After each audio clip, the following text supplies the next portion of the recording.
If you're curious about the news of ServiceNow this week with me, you're at the right place. My name is Jace, and let's get to the news. In this video that Robert Fedoruk made about protecting yourself from invalid queries, he talks about how invalid queries can really screw up what you're expecting to get by giving you more results and then you taking action on them. There's a simple fix he talks about in the video. There's a sys property for glide invalid queries, return no rows.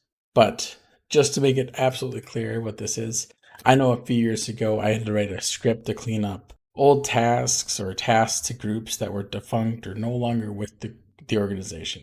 And in that query, if I'd made a typo in the column name, like say, find all tasks assigned to the assignment group, defunct group, but I misspelled assignment group, it would return me all groups. It doesn't give you any error, no indication that it's a problem. Now, glide query will tell you there's a problem with this, but glide record does not. So be aware. And every developer should care about this because you do not want to be caught on the hook to fix that problem, especially if you're sending out emails and that kind of stuff. Back at Knowledge, I got the opportunity to meet some of the folks from Own Backup, and they told me something that I didn't know. ServiceNow changed their backup retention policy. Who cares? Well, I think anybody who needs to depend on a potential restore probably cares, because if you thought you had 4 weeks of backups, now you have 2. Just more of an FYI, but I thought it was worth bringing up. 2 months ago, CrossFuse posted about shutting down the ServiceNow.com domain, or at least redirecting it to CrossFuse hiring page. I made a post thanking them for holding it for so long and keeping it running. I know that a lot of people still used it. I occasionally still used it. And based on the comments, so did a lot of other people. And they were upset that this was going away. Well, CrossFuse did something amazing. They sold the site back to Mark Stanger.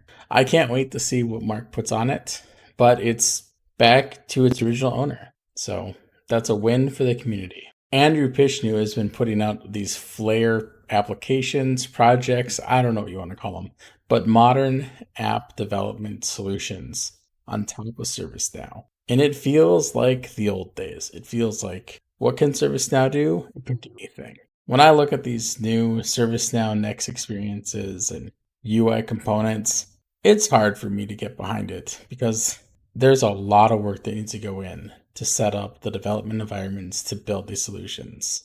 When I see this pro code solution that's actually code that you could probably bring an intern in from college or go through a tutorial on the weekend to do, this just seems simpler. If you haven't checked it out, check out the link. Give it a search on news.jace.pro, Excel, it'll be one of the top results, and it's phenomenal. DHH, David, I don't know how to say his names, but this guy is a big deal in the Ruby on Rails space. He works on a product called Basecamp. He writes a lot of hot takes, and recently he wrote about working for a hybrid office combines the worst of both on-site and remote teams.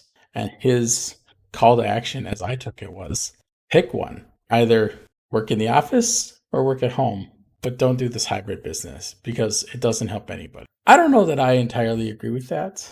I do like the flexibility of being able to work from an office to focus on the job at the hand.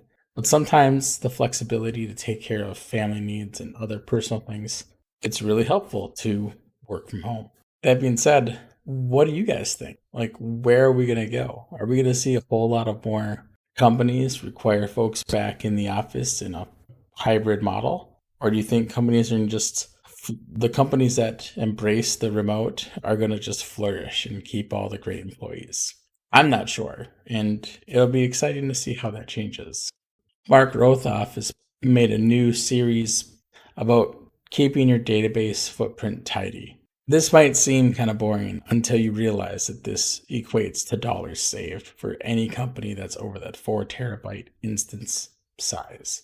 I'm excited to see what gets posted here and how Mark can show us all how to save some cash, at least at our works, so we can buy better products or better allocate those resources to bring in more headcount. If you're not following this space, definitely do. And if you have any other tips and tricks on how to do this, make a comment on his blog. Write a comment below. Paul Morris wrote everything you need to know about using update sets. And I agree with a lot of the points he makes, but I disagree with this. He says you don't need to know like the initials or when these update sets happen in the name of the update set. And I can see benefits to doing that stuff because when you apply an update set, it doesn't necessarily tell you who did it. It tells you who committed the update set. But aside from that, I agree with almost every point he makes here. He also brings up that update sets is the least preferred method that ServiceNow mentions for application development or other development. However, update sets are also the most common way to move code up for customers. And it's because it's the easiest way. These other ways are just more complicated and add more problems, and they haven't been solved in a better way than update sets. I'm excited to see how that might change in the future, but it just hasn't yet. I'm always bringing up Ty Roach's Checklist Pro solution. I swear this isn't a paid advertisement. I just think that his solution is clear and to the point, cost effective, and solves a lot of problems. He put a video out showing 5 solutions he's made for people to do proof of value or proof of concept or actual solutions for customers. And 2 of them caught my attention. One was the cybersecurity assessment where people go to this almost like survey-like interface to say, yeah, I have this cybersecurity certificate and this one and that one.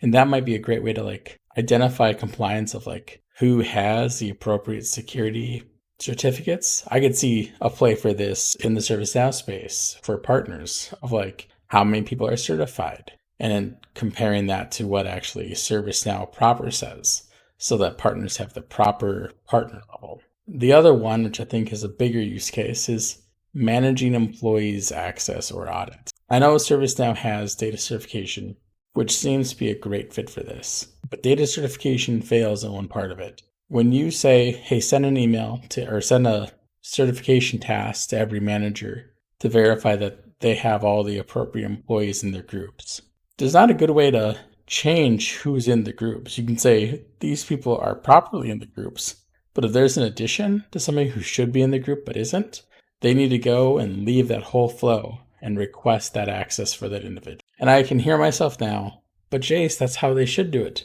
I agree that that is a way to do it to make it consistent, but you can make it easier. You can just add a text box and type in their name as a reference and then pick it and check it like, yep, this person needs the access. And then build the catalog requests on the back end to have it do that work. If you haven't seen it, it's only like 5 or 6 minutes. Check it out.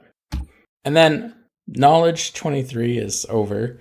All of the digital content has seemed to been released. I made a site to show all of the sessions, and I'm glad I did because I saved it off, and shortly after, the site that ServiceNow had, all of their sessions that they had seemed to have disappeared. So if you were wondering, oh yeah, I went to this in-person one and this in-person one and they didn't have a recording or whatever, you can still get access to what those were on my site, which is news.ace.pro/K23. If you found this helpful, please click that like, share it with a friend. Thanks for checking this week's out. In a couple weeks, I'll have another one. If you have any news you'd like me to share, please reach out and let me know. If you've been going to the meetups and ServiceNow user groups in your area, which are still happening, check out the links in the description to news.ace.pro and search for Snug or Meetup, and you'll find links to those appropriate groups. I will see you in a few weeks.